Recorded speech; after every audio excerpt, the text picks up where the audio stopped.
स्वामी दयानंद की प्रेरणाप्रद जीवनी का हम लोग श्रवण और श्रावण कर रहे हैं।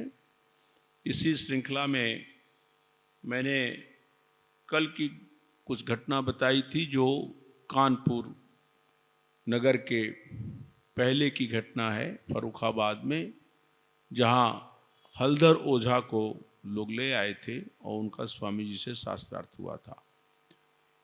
उसके पहले की घटनाओं में एक घटना छूट सी गई है। घटनाएं तो बहुत छूट जाती हैं, मुख घटनाओं को ही बोलना होता है, लेकिन एक घटना स्वामी जी के जीवन में इसके पहले बहुत महत्वपूर्ण हुई और उसका सभी जीवनियों में उल्लेख आता है, वो मैं आपके सामने रखता हूँ।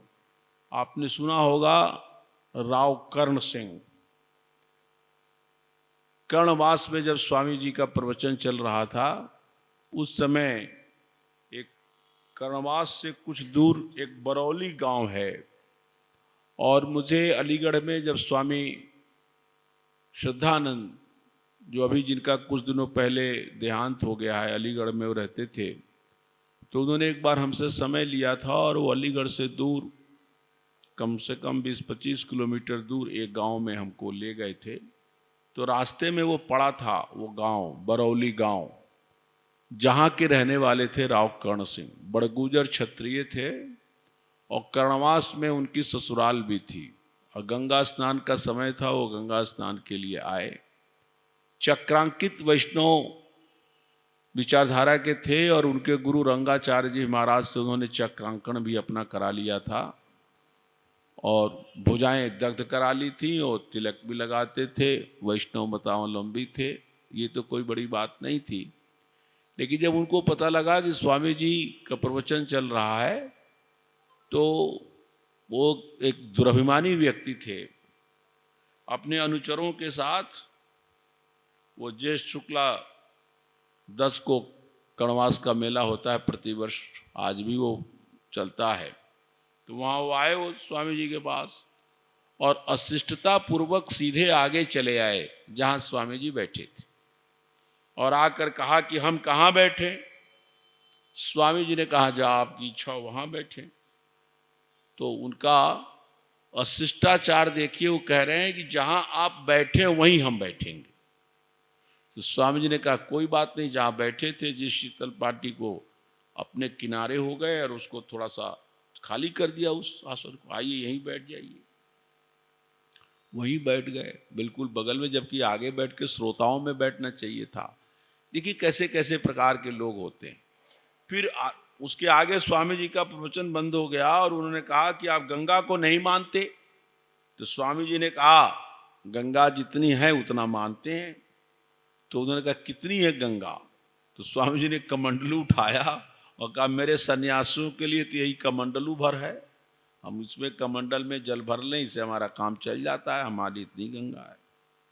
तो उन्होंने कहा कि गंगा की स्तुति में एक श्लोक पढ़ा। तो स्वामी जी ने कहा कि इस श्लोक किसी वेद शास्त्र का कोई मंत्र नहीं है, और सबसे बड़ी बात यह है कि जल में स्नान करने से मोक्ष नहीं होता।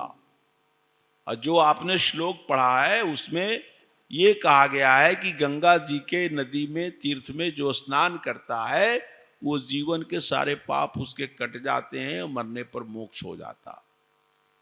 वही श्लोक पढ़ा होगा, गंगा गंगेतियो ब्रूयात योजना नाम शतैरपि मुच्यते सर्वपाप्यभ्यो विष्णुलोकम स गच्छति। कि गंगा के स्नान करने की बात क्यों कहते हो? गंगा गंगा कोई बोल भी ले, खासकर कार्तिक महीने में पूर्णिमा को बोल ले, न जा पाए नहाने तो बोल ही ले, या कर्णवास में जेठ शुक्ल दशमी को मेला लगता है उसमें बोल ले, तो मरने पर सारे पाप कट जाते हैं। स्वामी जी ने कहा इसका कोई प्रमाण नहीं है। फिर उसके बाद कर्ण सिंह ने कहा कि हमारे यहाँ रामलीला होती है, जहाँ डेरा हमने डाला हुआ है वहाँ रामलीला होती है, आप शाम को आपको आना होगा उसमें, इसे आदेश दे रहा हो।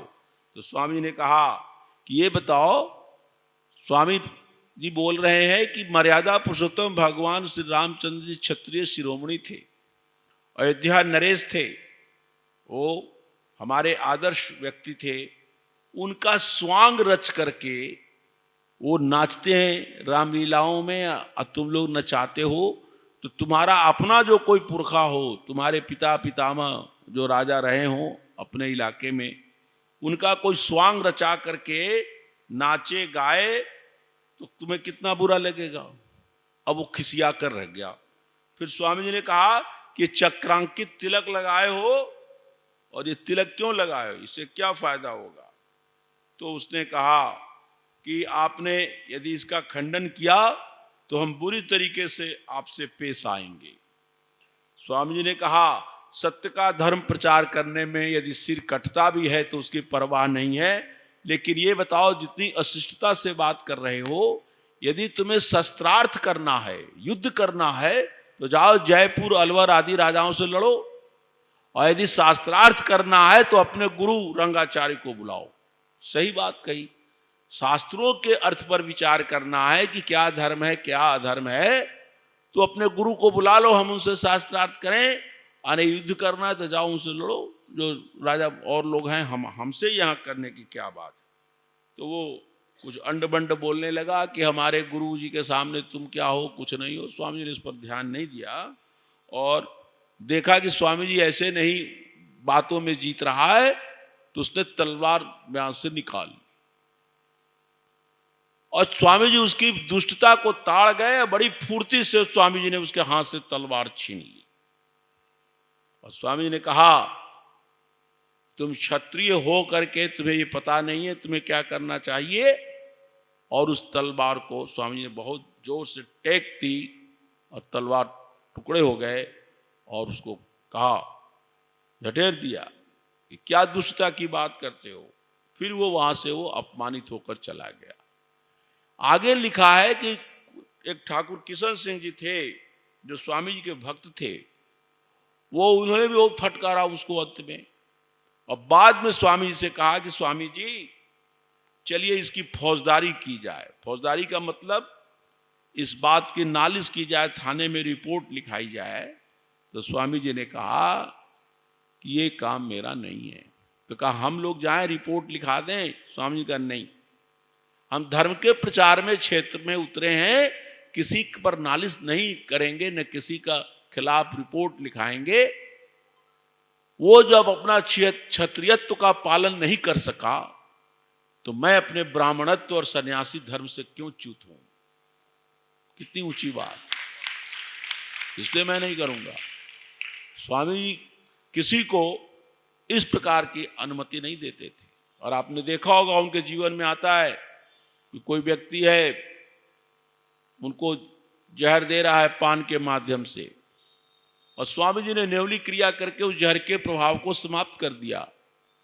वहाँ का जो तहसीलदार था उसको पता लगा, मुस्लिम था वो, लेकिन स्वामी जी का भक्त था, उसको पकड़ के लाया बांध करके और कहा ये स्वामी जी है, इसको मैं कारावास का दंड देने जा रहा हूँ। तो स्वामी जी ने कहा मैं संसार को कारावास से मुक्त कराने आया हूँ, कारावास में डालने के लिए नहीं आया। जो किसी जमाने में सतयुग त्रेता द्वापर में जैसे ऋषि मुनि संत लोग हुए होते थे, इस प्रकार का आचरण स्वामी जी ने अपने जीवन में दिखाया है। देवेंद्र बाबू ने लिखा, उनके शब्द में 4 लाइन पढ़ना चाहता हूं कि प्राणों पर आक्रमण होने के समय भी शांत रहना, प्राण घातकों पर भी क्रोध न करना, अपकार के बदले अपकार न करके बल्कि उपकार करना, किसी के प्रति द्वेष का लेस भाव भी न रखना, लेस मात्र भी किसी के प्रति द्वेष का भाव न रखना। दयानंद जैसे वेदज्ञ, दयानंद से योगी, दयानंद से दयालु का ही काम था। क्या कोई अब भी ये कह सकता है कि दयानंद ऋषि नहीं थे? ये शब्द लिखे हैं, टिप्पणी की है देवेंद्र बाबू कि कोई अपकार कर रहा है उसके ऊपर भी कोई अपकार की भावना नहीं है, उल्टे उसके ऊपर उपकार की भावना करना है। प्राणघातक आक्रमण कर रहा है फिर भी शांत रहना है, किसी प्रकार का क्रोध नहीं रखना है। तो दयानंद वेदज्ञ तो है ही, वेद को जानने वाले, दयानंद योगी भी हैं और दयानंद दयालु भी हैं। और अब क्या चाहिए, दयानंद क्या कोई ऋषि से कम है? और स्वामी दयानंद के जीवन काल में ही लाखों लोगों ने उन्हें ऋषि माना और ऋषि शब्द से अभिहित भी किया। और ये बहुत बड़ी बात थी, क्योंकि व्यास और जैमिनी के बाद हमारे देश में ऋषियों का उच्छिन्न हो गए थे। ऋषि लोग रह नहीं रहे। व्यास जी हैं अंतिम ऋषि और उनके शिष्य जैमिनी हैं, और उसके बाद सैकड़ों वर्षों तक दो तान छोटे मोटे ऋषि रहे होंगे, लेकिन एक भारतवर्ष से ऋषियों की परंपरा ही उच्छिन्न हो जाती है, आप देखेंगे। लेकिन ऋषि दयानंद, कई लोग कहते हैं कि क्यों भाई, बीच में तो बहुत लोग चाणक्य हुए, कई महात्माओं का नाम लोग लेते हैं। मुंबई में लोगों ने हमसे प्रश्न किया कि आप क्यों कहते हैं कि जैमिनी और व्यास के बाद ऋषि दयानंद ही ऋषि हुए और कोई ऋषि नहीं हुआ। तो मैं एक ही बात कहता हूं, वो आपको भी जवाब देना चाहिए कि ऐसा कहना किसी के प्रति अपमान नहीं है, लेकिन ऋषियों का संबंध वेदों से है। ध्यान रखिएगा, ऋषयो मंत्र द्रष्टारः मंत्रान संपादु साक्षात्कृत धर्माणो ऋषियो बभू ते ये औरेभ्य असाक्षात्कृत धर्मेभ्य उपदेशेन मंत्रान संप्रादु उपदेशाय ग्लायंतो अवरे इमं ग्रंथम समामना शिशु वेदम च वेदांगानी च। ये वाक्य जो मैंने बोले हैं ये निरुक्त में लिखा है। इसमें ये कहा गया है कि साक्षात्कृत धर्मा ऋषि होते हैं जो वेद मंत्रों के अर्थ का साक्षात्कार करते हैं। वेद मंत्रों में जो विज्ञान है उस विज्ञान को प्रकाशित करते हैं, वे ऋषि कहलाते हैं। और वेदों का जो उपदेश करते हैं उन लोगों को जिन्होंने वेद मंत्रों का साक्षात्कार करने की जिनकी क्षमता नहीं है, ऐसे लोगों को जो वेद मंत्रों का उपदेश करते हैं और वेदों को समझने के लिए वेदांगों की जो रचना करते हैं, वे सब ऋषि कहलाते हैं। तो स्वामी दयानंद हजारों वर्षों की परंपरा के बाद ऐसे ऋषि हैं। इसलिए देवेंद्र बाबू ने कहा कि वो जहां दयालु हैं, जहां ये सब हैं, उसके साथ ही साथ वो ऋषि भी हैं। इस ऋषि ने इस कली काल में हमको संदेश वेदों का दिया है। अब मैं आगे बढ़ता हूं। जब कानपुर स्वामी जी पहुंचे तो लोगों ने प्रयास किया कि इनका फिर शास्त्रार्थ एक होना चाहिए, क्योंकि जो पराजित पक्ष था अपने को कहीं न कहीं घुटन महसूस कर रहा था। लेकिन उनकी दृष्टि भी हलधर ओझा से बढ़कर किसी पंडित पर नहीं जा रही थी। हलधर ओझा का पराजय हो चुका था फर्रुखाबाद में, और वो बदहवास से हो गए थे और होश हवास गुम थे, लोग उनको पकड़ के ले गए थे। लेकिन पंडित लोग उनके पास गए, क्योंकि वो जानते थे हलधर ओझा बहुत बड़े पंडित हैं, और उनको रुपयों का लालच दिया और कहा आप शास्त्रार्थ के लिए पुनः तैयार हुई, कानपुर की नगरी की नाक कट जाएगी यदि यहाँ उनको शास्त्रार्थ में पराजित नहीं किया गया। तो हलधर ओझा ने एक बात कही कि आप लोग तो संस्कृतज्ञ हो नहीं, स्वामी संस्कृत बोलता है, अब मैं संस्कृत का विद्वान हूं, एक संस्कृतज्ञ व्यक्ति कोई निष्पक्ष निर्णायक बन जाए तो मैं शास्त्रार्थ कर सकता हूं। तो उन्होंने कहा आप ही बताइए पंडित जी कौन ऐसा व्यक्ति है। तो हलधर ओझा ने कहा कि कानपुर के असिस्टेंट कलेक्टर जो हैं W.V. थेन, अंग्रेज थे वो, लेकिन वो संस्कृत भी जानते हैं, वो यदि निर्णायक बने, मध्यस्थ बने, सभापति बने तो मैं शास्त्रार्थ करूंगा। कहने के पीछे भाव था वो तो कलेक्टर है, अंग्रेज है, ईसाई है, क्यों पड़ेगा।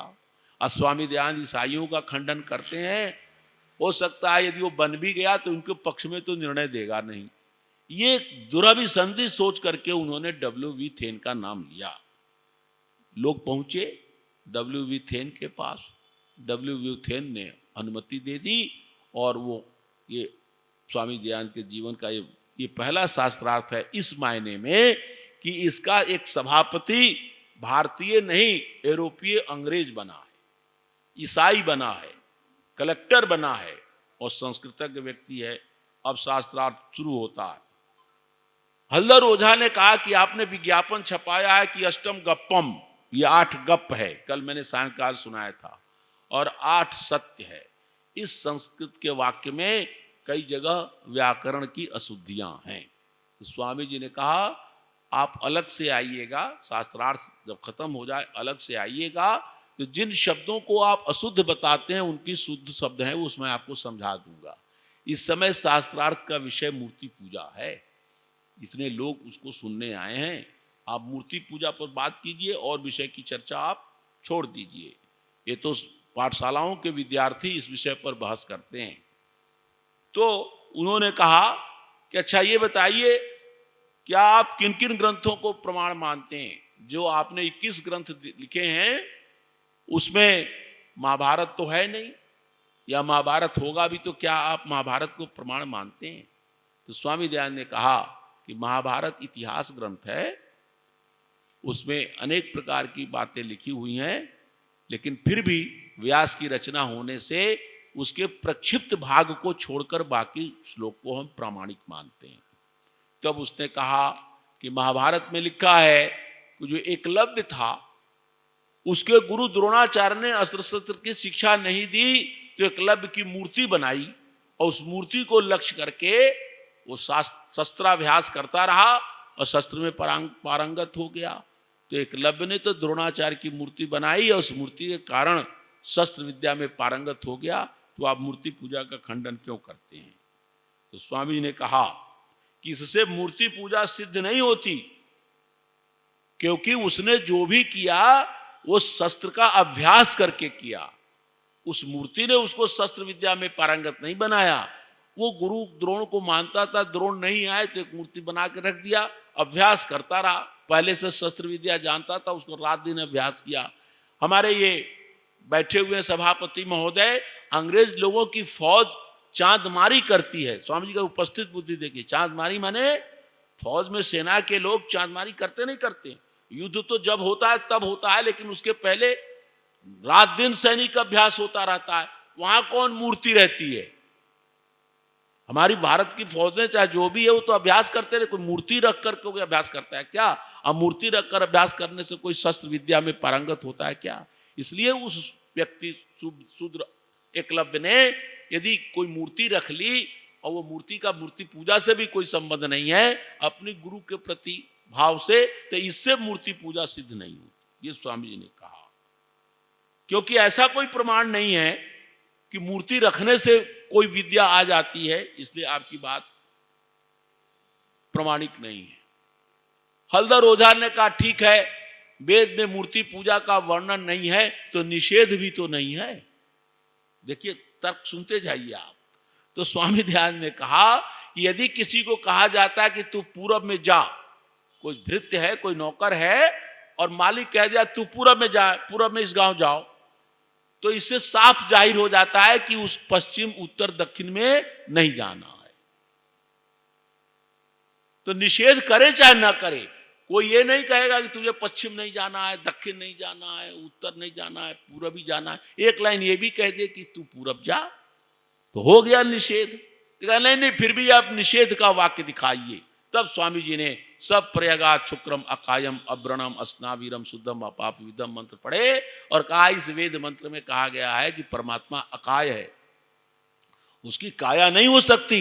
अब्रणम, उसके व्रण कहते हैं कि घाव, माने कोई उसके शरीर में छिद्र नहीं हो सकता।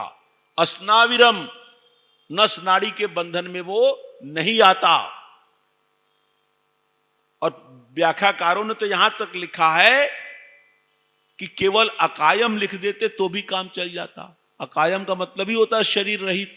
फिर अब्रणम क्यों कहा कि घाव नहीं होता? अस्नाविरम क्यों कहा कि स्नायु नस नाड़ी नहीं होता? केवल अकायम कह देते।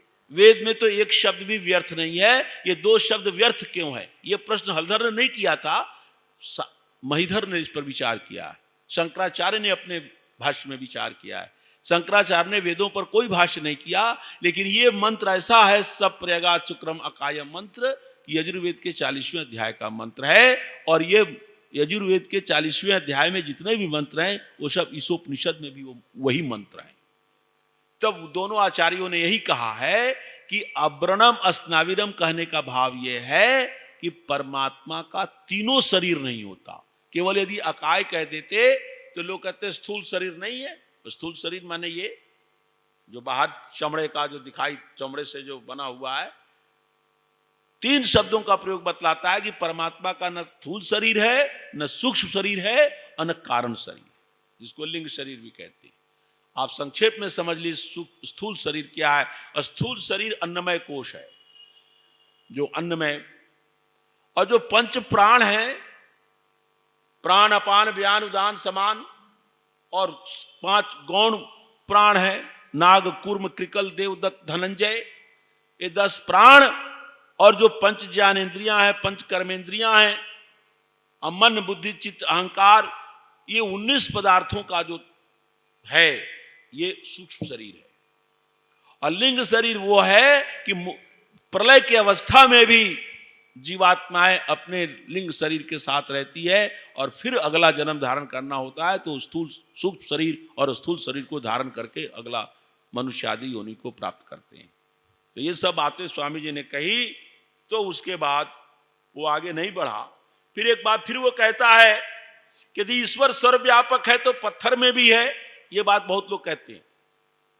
स्वामी दयानंद की जीवन गाथा सुनाने का, सुनने का ये भी प्रयोजन है कि जो सिद्धांत है वो आपके स्पष्ट हो जाए कि जब ईश्वर सर्वव्यापक है तो पत्थर में भी है, फिर मूर्ति पूजन में क्या दोष है। स्वामी जी ने इसके जवाब में कहा, ईश्वर जब सर्वव्यापक है तो पत्थर में ही ऐसी क्या विशेषता है कि चेतन को छोड़ करके जड़ की पूजा की जाए। पत्थर में क्या विशेषता है,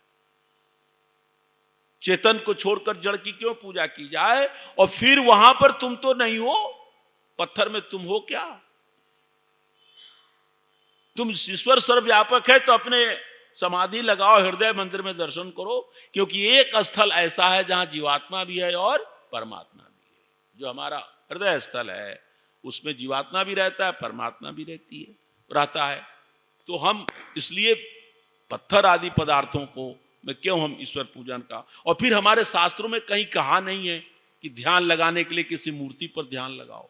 योग दर्शन आप पढ़ेंगे तो वहां ये तो लिखा है कि पद्मासन में बैठे और नासिका के अग्रभाग पर अपना ध्यान केंद्रित करे, ललाट के इस भाग पर ध्यान केंद्रित करे। योगी का योगाभ्यास बढ़ जाता है तो अपने शरीर के भी किसी एक अंग पर अपने सारी ध्यान को, अपने दृष्टि को केंद्रित कर सकता है। और ये केवल योग की साधना की एक सीढ़ी मात्र है। ये परमात्मा के पाने के आगे योगा दृष्टि से है। किसी मूर्ति पर ध्यान क्या लगाएगा, क्योंकि किसी भी मूर्ति को आप देखेंगे तो क्या देखेंगे आप, आंख, पहले तो आंख का काम शुरू हो जाएगा। आंख से न चक्षुषा गृह्यते, आंख से परमात्मा देखा नहीं जाता। और फिर देखेंगे क्या, तो मूर्ति की आंख देखेंगे, ये नहीं देखेंगे, मूर्ति का नाक देखेंगे, मूर्ति का कान देखेंगे, मूर्ति का सिर देखेंगे। यदि महिला है तो ये देखेंगे कि नाक में नथुनी क्या पहनी है, कान में क्या पहन है। देवियां भी तो हैं, देवियां हैं तो उनको भी सुंदर साड़ी ओड़ी पहना के नाक में, कान में, सब यही सब दृष्टि जाती है और क्या जाता है। और फिर आदमी देख लोक लेने के बाद फिर आंख बंद कर लेता। ये भी देखिएगा, मूर्ति मंदिर में जाने वाला व्यक्ति पहले देख लेगा और फिर आंख बंद कर ले। आंख इसलिए बंद कर लेता है कि ध्यान लगेगा ही नहीं, आंख बंद करके तब माथा ठोकता है।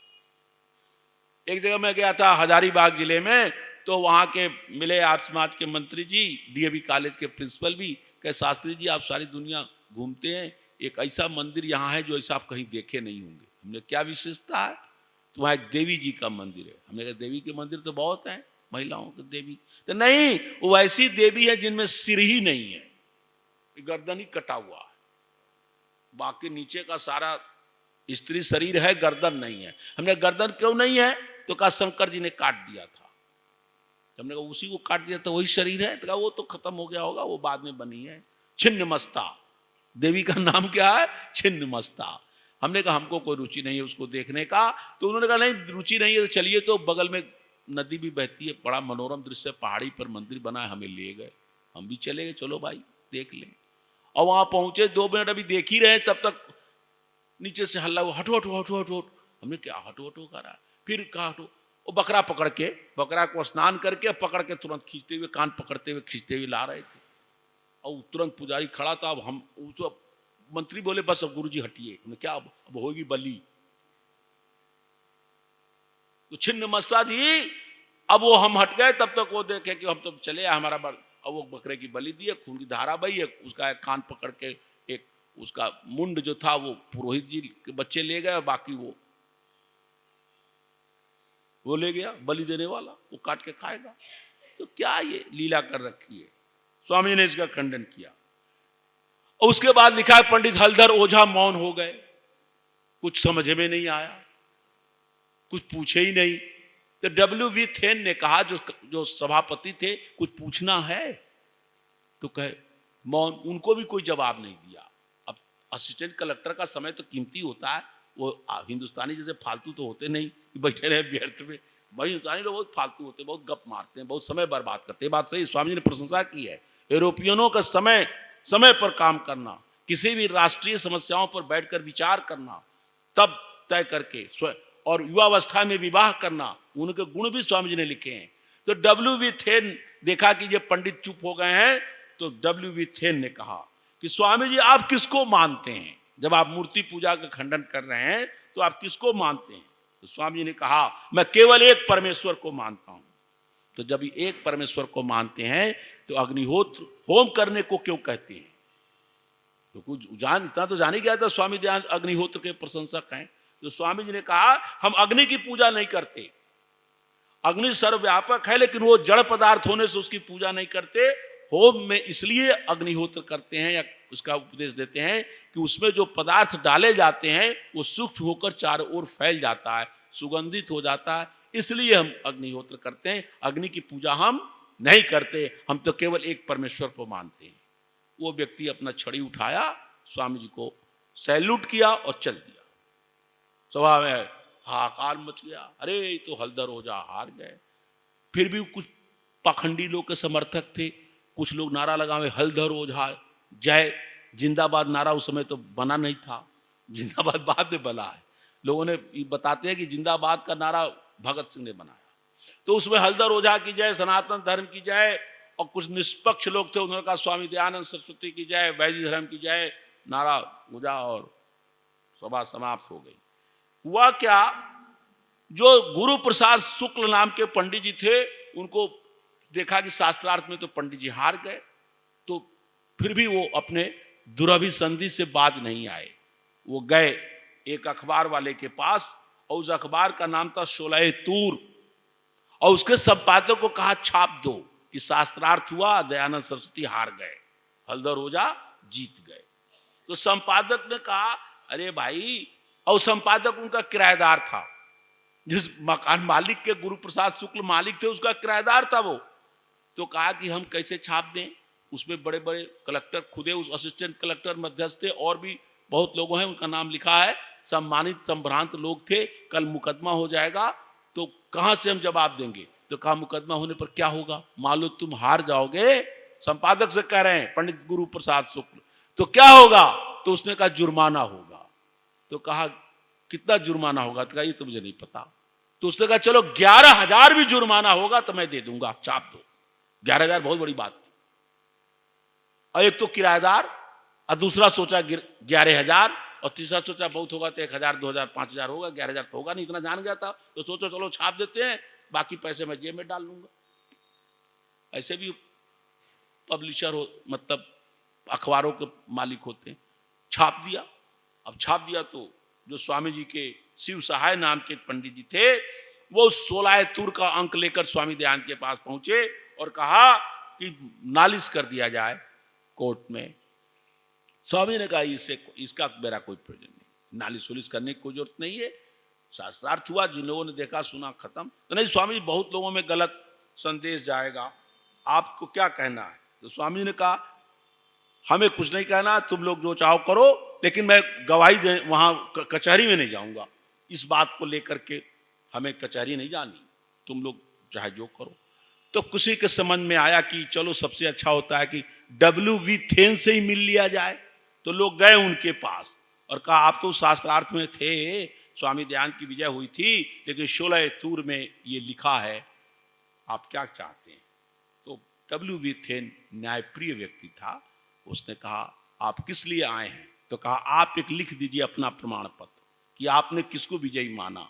तो उस व्यक्ति ने जो लिखा उसको पढ़ के सुनाता हूं, चूंकि ये रिकॉर्ड हो रहा है। At the time in question I decided in favour of Dayanand Saraswati fakir and believe his arguments are in accordance with Vedas. I think he won the day. If you wish it, I will give you my reasons for my decision in a few days. Kanpur 7/8/1869। Kanpur का जो spelling है ये भी जान लीजिए, आजकल वो spelling नहीं है, उस समय क्या स्पेलिंग था, CAWNPORE, कानपुर। अब मेरठ का भी गड़बड़ कर रखा है अंग्रेजों ने, लेकिन अब तो सब चल गया है, MEE लिखते हैं ना, आर के बाद UT करते हैं। अब कोई इसका विज्ञान है, कोई MERATH करे तो क्या बुरा है, बुरा तो नहीं, लेकिन चल पड़ा है। अंग्रेजों ने बनारस का स्पेलिंग कर दिया BENARS। अब मोदी जी ने मड़ुआडी स्टेशन का नाम बदल दिया बनारस, तो उसका स्पेलिंग ठीक कर दिया BANARS। तो मेरा कहने का मतलब WB थेन ने जो रिपोर्ट ये जो लिख दिया और इसको फिर छपवा दिया गया। अब पंडित लोग अब क्या करें, कुछ नहीं करें। स्वामी जी को समझ में आया वहां पर कि ये पंडित मानेंगे नहीं, फिर कहीं ले आएंगे व्यवस्था, कहां से, काशी से। स्वामी जी ने निर्णय किया कि जो इनका जो पाखंडियों का जो गढ़ है वहीं पर हमला किया जाए। स्वामी जी कानपुर से प्रयाग पहुंचे और मैं उसको आगे छोड़ता हूं। और कानपुर से प्रयाग के बाद स्वामी जी उधर से गंगा जी होते हुए उस किनारे किनारे रामनगर पहुंचे। जो बनारस गए होंगे उनको मालूम होगा कि गंगा के इस किनारे बनारस है और उस किनारे रामनगर नाम है, वो राजा का महल है वहां, और कुछ नहीं, राजा काशी नरेश का महल है। तो स्वामी जी वहां गए और राजा के महल के आसपास कहीं वृक्ष के नीचे डेरा डाल दिया और शुरू हो गया स्वामी दयानंद का प्रवचन वेदों के आधार पर। तो जाकर किसी ने कहा राजा से कि ये तो बहुत बड़ा बवाल हो गया है, तो एक सन्यासी है इतना लंबा चौड़ा, संस्कृत बोलता है, तेज चेहरे से तेज झरता है, और ये अद्भुत बात हो रही, वेदों का प्रवचन दे रहा है, मूर्ति पूजा खंडन कर रहा है। तो राजा कुछ सूझा नहीं। राजा ने एक विश्वसनीय आदमी को बुलाया और कहा ऐसा करो, सन्यासी जी हैं, महात्मा है, पूजा के योग्य हैं, एक बात करो, जाओ उनसे मिलकर अकेले में कहो कि 100 रुपये महीना दूंगा, 100 रुपये महीना बाद देता हूं, चाहे यहां रहे चाहे जहां रहे, जब तक जिएंगे। 100 रुपया बहुत बड़ी बात थी। 100 रुपया किसी का तो सवाल है नहीं, 100 रुपया आज के 1 लाख के बराबर है। 1869 की बात बोल रहा हूं। 100 रुपया महीना दूंगा, कह दो मूर्ति पूजा खंडन न करे, बाकी जो प्रवचन करे, और हमसे वचन दे दो, राजा ने कहा है, और जहां रहेंगे 100 रुपया महीना पहुंच जाएंगे। स्वामी दयानंद किस धातु के बने हुए थे उसको पता ही नहीं था। स्वामी जी ने जब सुना तो कहा कि एक बात जान लो, मैं परमेश्वर का आदेश का पालन करूंगा कि इस राजा का आदेश का पालन करूंगा। परमेश्वर कहता है कि सन्यासी को सत्य धर्म का प्रचार करना चाहिए, वेद का प्रचार करना चाहिए, मैं ये बात नहीं मान सकता। राजा साहब को जाकर कहो कि पंडितों को खड़ा करें मेरे सामने, शास्त्रार्थ कराएं, काशी नरेश हैं तो शास्त्रार्थ कराएं। पंडितों को जीविका दे रखी है, काशी नरेश के आश्रय से 50 पंडित पलते हैं। स्वामी जी ने कहा इसलिए काशी के नरेश को चाहिए कि इन पंडितों को शास्त्रार्थ कराएं, धर्म का निर्णय करें। काशी के राजा ने जाकर लोगों ने कह दिया। अब पंडित लोगों में तो ऐसे ही हलचल मची हुई थी। कुछ पंडित लोग तो अपना छिपा करके जाने न पावे कि कौन है, जाके रात में मिलते थे, उनका बल पता करते थे कि इनका शास्त्र का बल कितना है। अब पंडित बड़े चक्कर पड़े, जाते थे तो व्याकरण में उलझाना चाहते थे, और व्याकरण में तो स्वामी दयानंद शीर्षस्थ थे। अब पंडितों को सूझ ही नहीं रहा था। तो राजा ने एक दिन अपने राज प्रासाद में पंडितों को बुलाया और कहा कि आप जो हैं उनसे शास्त्रार्थ करिए। तो पंडितों ने जानते क्या कहा? पंडितों ने कहा नहीं पता लगा लिया है, कोई खास नहीं है, वो एजेंट है, गुप्तचर है अंग्रेजों का, ईसाई धर्म के प्रचार के लिए षड्यंत्र कर रहा है, मूर्ति पूजा खंडन कर रहा है, एजेंट है। और हमें तो लगता है महाराज वो नास्तिक है और थोड़ा बहुत व्याकरण जानता और कुछ नहीं जानता। तो राजा ने कहा ये तुम्हारे कहने से नहीं होगा, वहां सिद्ध करो वो एजेंट है और शास्त्र में पराजित करो। एजेंट हो चाहे जो हो, यदि शास्त्र मूर्ति पूजा की आज्ञा देता है तो शास्त्रार्थ करो। अब पंडित लोग चक्कर में पड़े, फिर कहते हैं कि आप समझते नहीं है महाराज, वो केवल वेद का प्रमाण मांगता है। तो कहा तुम वेद से शून्य हो? तो कहा वेद हम लोग शून्य तो नहीं है, लेकिन फिर भी कुछ समय देना पड़ेगा आपको, 10-15 दिन दीजिए, हम लोग तैयारी करें। राजा ने कहा ये बात ठीक है, तैयारी करो। पंडित लोग तैयारी करने लगे। एक सन्यासी रहते थे, उनका नाम था निरंजनानंद। वो वृद्ध सन्यासी थे, राजा उनको बड़ा आदर करते थे। उनके पास राजा रात में एक दिन पहुंचे और कहा, स्वामी जी महाराज ये बताइए, ये दयानंद सरस्वती आए हैं, कह रहे हैं वेदों में मूर्ति पूजा का विधान नहीं है, आपका क्या कहना? तो उसने कहा, साधु ने, विधान तो नहीं है, बात सही कहता है, तो क्यों ये हो रहा है? तो कहा, उन्होंने कहा चलिए आइए, परंपरा है, लौकिक रीति है, आप करते चले जाइए, कोई ऐसी बात नहीं है, लेकिन विधान तो नहीं है, बात तो उसकी सही है। अब राजा और घबराए, अरे हमारा गुरु सन्यासी कह रहा है कि विधान नहीं है। तब राजा ने सारे पंडितों को चमर, वस्त्र, कपड़ा, तेल सब दे रहे हैं, तैयारी करो जैसे तैसे। फिर जब हल्ला हो गया कि शास्त्रार्थ होगा, तो कलेक्टर, वो कलेक्टर नहीं, वो तो अलग वाला था, ये अंग्रेज कलेक्टर ये भी है, तो भाई धर्म की जिज्ञासा उसको भी, तो उसने कहा, राजा से कहलवाया कि महाराज उस शास्त्रार्थ में हम भी रहेंगे। अब राजा के दिमाग में पहले से बैठ गया कि हमारे गुरु जी कह दिए, वेद में तो है नहीं, लेकिन शास्त्रार्थ करके किसी प्रकार जीतना है, और कलेक्टर आ गया तो कैसे हमारी चलेगी नहीं। अंग्रेजों के कलेक्टर के सामने राजा हो जा क्या होते हैं। तो राजा ने दिमाग लगाया कि कलेक्टर केवल संडे को आ सकता है, कर्तव्य परायण होता है, छुट्टी नहीं लेगा। तो राजा ने जानबूझकर मंगलवार का दिन तय किया और कहा कि आप कलेक्टर साहब आने की जरूरत नहीं है, मंगलवार को मुझे अवकाश है, मैं मंगलवार। तो उन्होंने सिपाही कर दिया, व्यवस्था करो, कलेक्टर नहीं गया। ये पहले से दुरभिसंधि हो गई। कार्तिक सुदी द्वादशी मंगलवार, कार्तिक सुदी द्वादशी मंगलवार 1926 विक्रम संवत, और अंग्रेजी तारीख से 16 नवंबर 1869 ईस्वी। 1869 बोलो बच्चों, तुम लोगों का भी कुछ भागीदारी हो जाए। 1869 में किसका जन्म हुआ था? बोलो, अब आप क्यों बता रहे हैं? गांधी जी का जन्म हुआ था। और जानते हो उस समय गांधी जी कितने दिन के थे?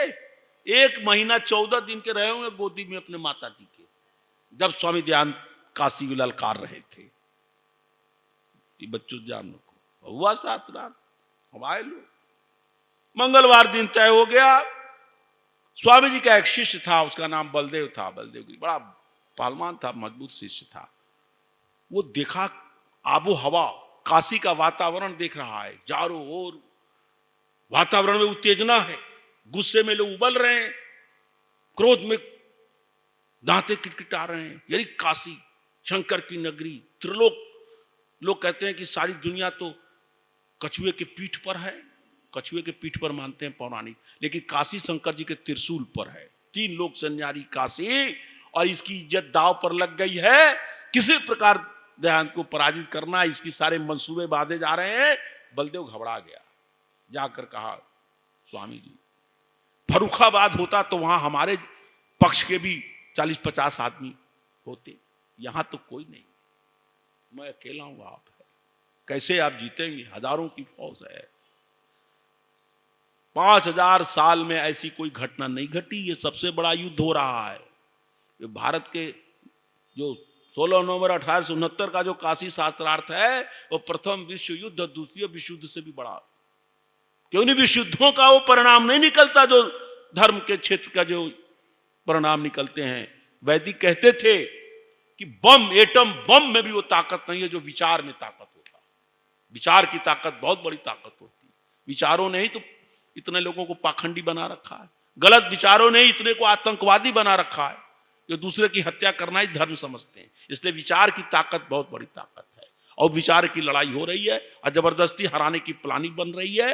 तो स्वामी दयानंद ने कहा, वो जवाब सुनने लायक है, बलदेव क्यों चिंता करते हो, एक धर्म है और एक परमेश्वर है, दूसरे की किसी की जरूरत नहीं।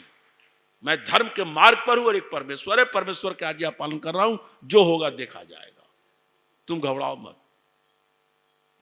जवाहर दास आए, उदासी साधु थे, स्वामी जी के पास मिले। कहा स्वामी जी अब कैसे जीतेंगे, एक पंडित नहीं है, सैकड़ों पंडित है, कोई न्याय में है, कोई वैशेषिक में, कोई सांख्य में, कोई योग में, कोई मीमांसा में, पंच द्राविड़ है, वेद का गौड़ी है, कितने पंडित हैं, किस किस को जीतेंगे। स्वामी दयानंद ने कहा क्यों घबराते हो, मुझे पता लग गया है, जो रात में आकर पंडित लोग हमसे मिलते हैं छिप करके और उनके विद्यार्थी भी मिलते हैं, मुझे पता लग गया है कि कोई नहीं है टक्कर में। ये सब लोग नहीं कहा दयानंद ने, लेकिन ये लोग कहते हैं कोई नहीं है टक्कर। स्वामी जी कोई नहीं है, बाल शास्त्री है, महाराष्ट्रियन पंडित बाल शास्त्री, जो कुछ थोड़ी देर तक मेरे सामने टिक पाएगा, बाकी सब वेद विद्या से शून्य है। स्वामी दयानंद का कॉन्फिडेंस जबरदस्त है। और फिर काशी शास्त्रार्थ का आयोजन होता है, लोग आते हैं। काशी गुंडों का भी नगर है, जान लीजिएगा, राड़ साड़ सीरी सन्यासी, इसे बचे तो सेवय काशी। एक से गुंडा बदमाश लफंगे वहां बसते हैं और धर्म स्थलों पर ज्यादा बसते हैं। 40,000 की भीड़ हुई। संवाददाताओं ने लिखा है जो सबसे कम आंका उसने 10,000 कहा और जो सबसे ज्यादा आंका उसने 60,000 कहा। पंडित लेखराम लिखते हैं कि 60,000 अतिशयोक्ति भी हो तो 10,000 तो न्यूनोक्ति है, 25-30 हजार से कम मनुष्य न रहे होंगे। ये पंडित लेखराम के शब्द। काशी नरेश बैठे, उनके भाई बैठे, युवराज बैठे, भारतेंदु हरिश्चंद्र उस समय 19 साल के थे, वो भी बैठे, 13 साल का अंबिका दत्त व्यास बैठा, जो बहुत बड़ा आगे चलकर बड़ा भारी पंडित हुआ। शिवराज विजय, उसके लिखे हुए ग्रंथ पढ़ाए जाते हैं। शिवराज विजय, उसका बाप बैठा पंडित दुर्गादत्त पांडे, विशुद्धानंद आए, बाल शास्त्री आए, शिव सहाय आए, वामनाचार्य आए, माधवाचार्य आए, कितने पंडित आए। पंडित लेखराम जी ने खोज की, मैंने पहले भी बताया है कि यू के आकार में बैठे।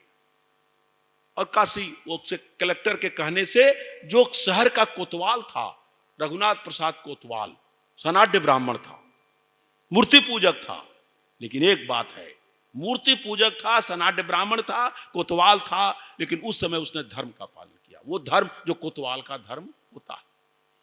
उसने कहा ऐसे नहीं होगा महाराज, घेर कर कोई नहीं बैठेगा स्वामी जी को, स्वामी जी के सामने एक पंडित बैठेगा, यदि वो हार जाएगा तो अलग हटेगा, फिर दूसरा आएगा, फिर हारेगा तीसरा आएगा, ये नहीं घेर के चारों ओर से दबोच ले। उसने व्यवस्था की, एक तरफ काशी नरेश के बड़े लोग और एक तरफ भारतेंदु हरिश्चंद्र और तमाम लोग, और यू के आकार में, जैसे मान लीजिए मैं यहाँ बैठा हूँ, दयानंद यहाँ है, तो ऐसे यू के आकार में बैठाया, जैसे पंडित जी को देरी न हो, एक हारेगा तो सीधे आ जाएगा, ऐसे बैठेंगे तो ठीक नहीं होगा। शास्त्रार्थ शुरू हो गया, संस्कृत में शास्त्रार्थ हो रहा है। 3-3:30 बजे शास्त्रार्थ शुरू हुआ। सामने बैठे पंडित, महान पंडित, राज पंडित, काशी नरेश का प्रधान पंडित वो बैठा, ताराचरण न्यायिक। उसने कहा, स्वामी दयानंद ने पूछा कि वेद में प्रतिमा पूजन का विधान है वा नहीं, यदि है तो मंत्र प्रस्तुत करो और नहीं है तो कहो नहीं है। बिल्कुल मछली की आंख पर दृष्टि है, इधर उधर भटकाना नहीं है, इधर उधर कहो वेद में मूर्ति पूजा है तो मंत्र दो और नहीं है तो कहो नहीं। तो उसने कहा ये तो जो लोग वेद को प्रमाण नहीं मानते और ग्रंथों को प्रमाण मानते हैं, उनके लिए आप क्या कहना है। संस्कृत में हो रहा है।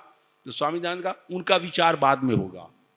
जो वेद का प्रमाण नहीं मानते और शास्त्रों का प्रमाण मानते हो, उन पर विचार बाद में किया जाएगा। तुम तो वेद का प्रमाण मानते हो कि नहीं मानते हो।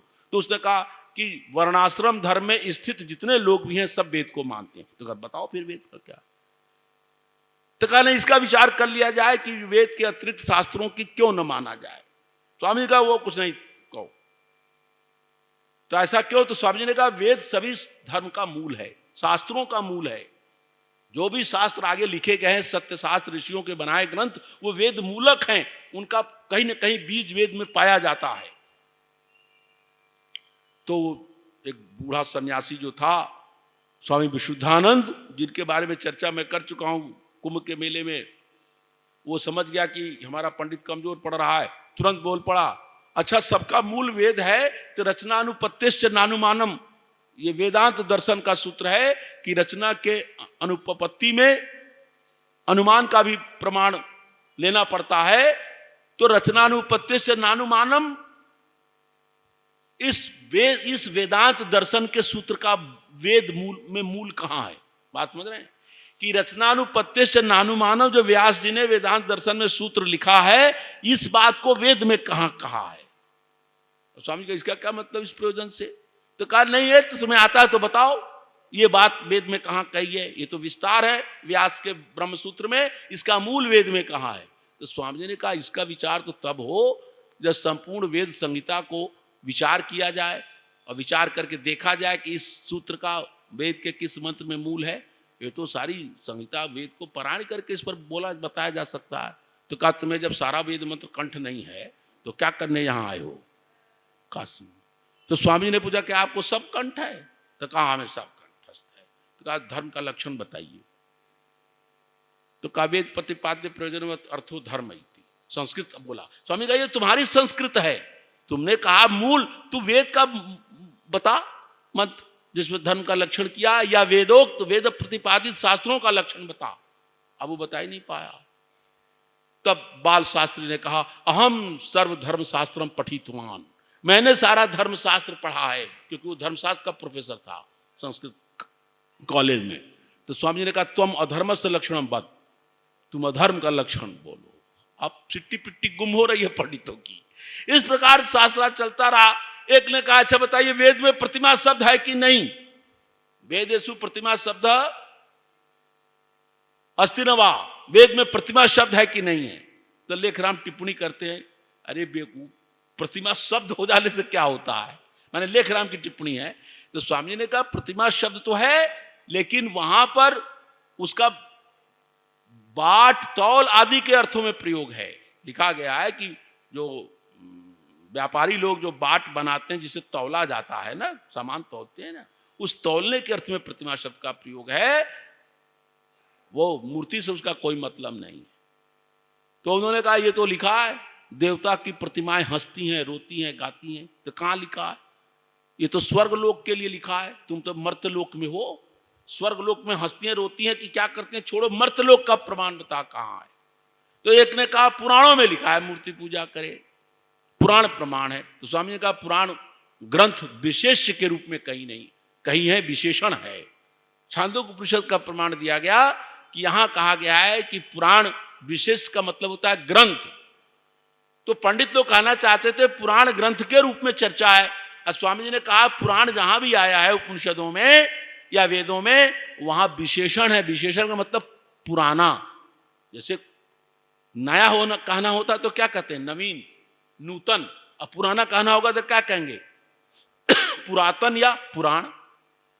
तो स्वामी जी ने कहा कि उपनिषदों में या जहां कहीं वेदों में पुराण शब्द आता है वो विशेषण के अर्थ में है, ग्रंथ के रूप में, विशेष के रूप में नहीं। तो उन्होंने एक श्लोक पढ़ा किसी ने, इसमें लिखा है ब्राह्मणानी इतिहासा पुराणानी। तो स्वामी जी ने कहा कि यहां इतिहास का विशेषण है पुराण। तो एक ने कहा क्या इतिहास नया भी होता है? तो स्वामी जी ने कहा कि उसका व्यावर्तक है कि नया न ग्रहण कर ले, इसलिए पुराण सबका 4 घंटा शास्त्रार्थ है। तो चल रहा है शास्त्रार्थ। अंत में देखा कि बात बन नहीं रही है, तो एक आदमी आया, हस्तलिखित पत्रे 2 पेज उनके सामने पटक दिए और कहा इसमें लिखा कि यजमान जो है 10वें दिन, कि किसी के मर जाने के बाद 10वें दिन जो है पुराण को सुने।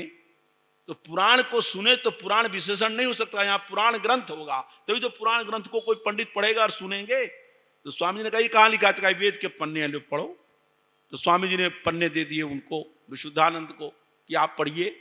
विशुद्धानंद तो पहले से चालू आदमी था। उसने कहा हम पढ़ने लगेंगे, क्या कहेंगे क्या नहीं कहेंगे। उसने कहा मैं बिना चश्मा के पढ़ नहीं सकता, चश्मा लाया नहीं हूँ, आपे पढ़ो। और स्वामी जी को चश्मे की जरूरत थी ही नहीं। और स्वामी जी पढ़ने लगे। शाम को 7 बज गया, नवंबर का महीना, कार्तिक महीना, शाम को 7 बजे अदल का छाने लगा। लालटेन थी, कोई लाइट तो थी नहीं। और एक ने तो लिखा है कि लालटेन जब बगल से लाई गई थी, किसी ने उसकी बत्ती नीचे कर दी। लिखा है एक पंडित ने, भालूचरण आरसे ने। अब स्वामी जी उस पत्रे को लेकर विचार कर रहे, आगे पीछे देख रहे, तब तक विशुद्धानंद सोचा बस यही गोल्डन टाइम है, अब इसी समय खड़े हो जाओ, कह दो कि हो गया जो होना था। अब विशुद्धानंद इशारा किए, पंडित खड़े हो जाओ, खड़े हो। अब खड़े होने लगे तो स्वामी दयानंद ने उसका हाथ पकड़ा, बैठिए, बिना शास्त्र का पूरा तरह विचार किए हुए जाना ठीक नहीं है। कहा नहीं, अब होना था जो हो गया। अब विशुद्धानंद खड़े हो गए और लोग खड़े हो गए, हर हर महादेव सरा। और राजा ने गड़बड़ कर दी, राजा ने ताली पीट दी। राजा ने क्या कर दिया, ताली बजा दी। तो रघुनाथ प्रसाद कोतवाल ने कहा महाराज ये गलत काम हुआ, आपको ताली नहीं बजाना चाहिए था, सभा के नियम के विरुद्ध है। तब कान में कह रहा है राजा, अरे तुम भी सनातनी, मैं भी सनातनी, तुम भी मूर्ति पूजक, मैं भी मूर्ति पूजक, जैसे तैसे यथा तथा करके हराना है, क्या बवाल कर रहे हो? कहा ये कुछ नहीं, आपने गलत काम किया।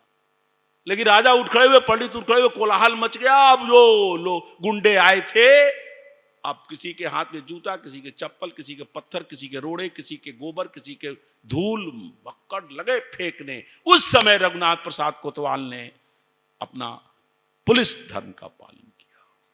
पुलिस जो भी उसके पास थी उसको घेरा बनाया पुलिस से, स्वामी जी को अंदर लिया। इसे ऐसे परिस्थिति में प्रेजेंस माइंड की परीक्षा होती है। घेरा बना लिया पुलिस का, और कुछ पुलिस को कहा मारो डंडे।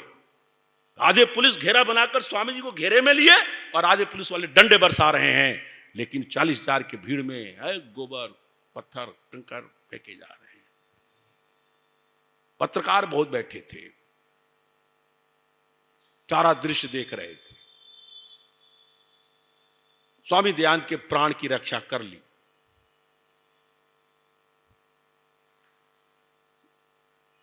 देवेंद्र बाबू ने लिखा है, रघुनाथ प्रसाद कोतवाल, तुम्हारा इतिहास तुम्हारे नाम को अमर करेगा। सत्य धर्म के जिज्ञासा के लिए जो शास्त्रार्थ हो रहा था, तुम मूर्ति पूजक थे, तुम सनातनी थे, लेकिन तुमने अपने धर्म की रक्षा की, दयानंद की प्राण बचाए। यदि उस दिन रघुनाथ प्रसाद कोतवाल अपने धर्म से च्युत हो जाता तो स्वामी दयानंद के 30-40 हजार भीड़ में कौन बचा सकता था? उनको अपने प्राणों की आहुति देनी पड़ती। रघुनाथ प्रसाद कोतवाल को देवेंद्र बाबू ने इन शब्दों में याद किया है, और भंवरलाल भारती ने भी इन शब्दों में याद किया है। बस अंतिम थोड़ा आज उसको समाप्त कर दूं। काशी शास्त्रार्थ को फिर कल नहीं ले जाना है या शाम को नहीं ले जाना। सुनिए पत्रकारों ने क्या लिखा। तत्वबोधिनी पत्रिका निकलती थी, ज्येष्ठ 1714 बंगाब्द में निकाला। वेद से प्रतिमा पूजन की व्यवस्था देकर कोई पंडित स्वामी दयानंद को पराजित नहीं कर सका। रुहेलखंड समाचार ने लिखा नवंबर 1869 में, काशी के पंडितों को दयानंद ने जीत लिया और काशी के पंडितों ने झूठी अपनी जय की धूम मचा दी। हिंदू पैट्रियट ने लिखा, पंडित लोग यद्यपि अपने ज्ञान शास्त्र का अति गर्व करते थे, परंतु उनकी बड़ी भारी हार हुई। क्रिश्चियन इंटेलिजेंसर ने लिखा, the pandits did not produce at the time nor have they produced since a single passage from the Vedas. Single passage from the Vedas, वेद का एक लाइन भी प्रतिमा पूजन के समर्थन में, that could dislodge the swami from his position. सारे भारत के अखबारों ने, क्या बंगला का, क्या हिंदी का, क्या उर्दू का, क्या अंग्रेजी का, सबने छाप दिया कि दयानंद का दिग्विजय हो गया।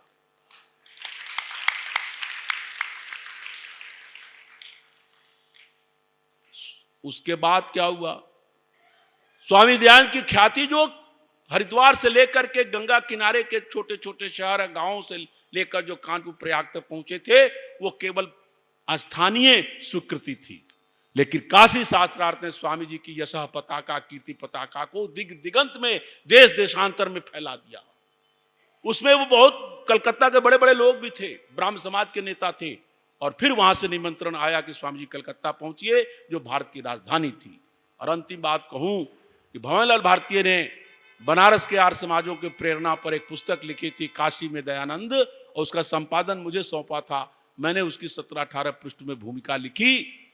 तो भंवरलाल भारती ने कहा कि इस पुस्तक का किसको समर्पण किया जाए, तो रघुनाथ प्रसाद कोतवाल को वो पुस्तक समर्पित किया गया। और जब उसका लोकार्पण का समय आया तो काशी के सारे आर्य समाज के लोग मिलने गए। उस समय तो सबसे बड़ा अधिकारी पुलिस का होता था, उसको कोतवाल कहते थे। लेकिन आज की तारीख में काशी में पुलिस का जो सबसे बड़ा अधिकारी होता है उसको एसएसपी कहते हैं। छोटे जिलों में एसपी होता है, अब बड़े शहरों में एक एसएसपी के ऊपर सीनियर सुपरिटेंडेंट ऑफ पुलिस गए, पंडित सूर्य प्रसाद शुक्ल करके। वो जब हम लोग गए उनसे मिलने, कहे कि एक पुस्तक का लोकार्पण करना है काशी में, दयानंद आपको आना है।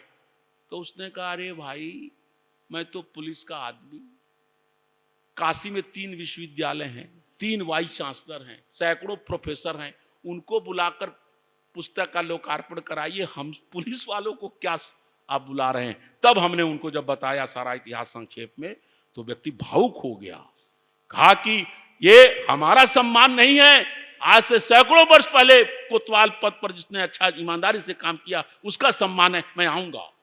वो आए। और उस समय पुलिस का महकमा जानते हैं एसएसपी का कितना पावर होता है, कितनी बिजी लाइफ होती है, मैं जानता हूं। जब वो मंच पर भी बैठ गए तब भी अब जो ऑर्डिनेट पुलिस वाली, सर सर कहाँ गए, ये फोन वहां फोन। अंत में उसको गुस्सा आ गया, उसने कहा कोई फोन मत देना, कोई भी फोन तुम लोग अटेंड करो, मैं कोतवाल रघुनाथ प्रसाद कोतवाल का प्रतिनिधि बनकर बैठा हूं। और बैठा, बड़ा बढ़िया भाषण दिया।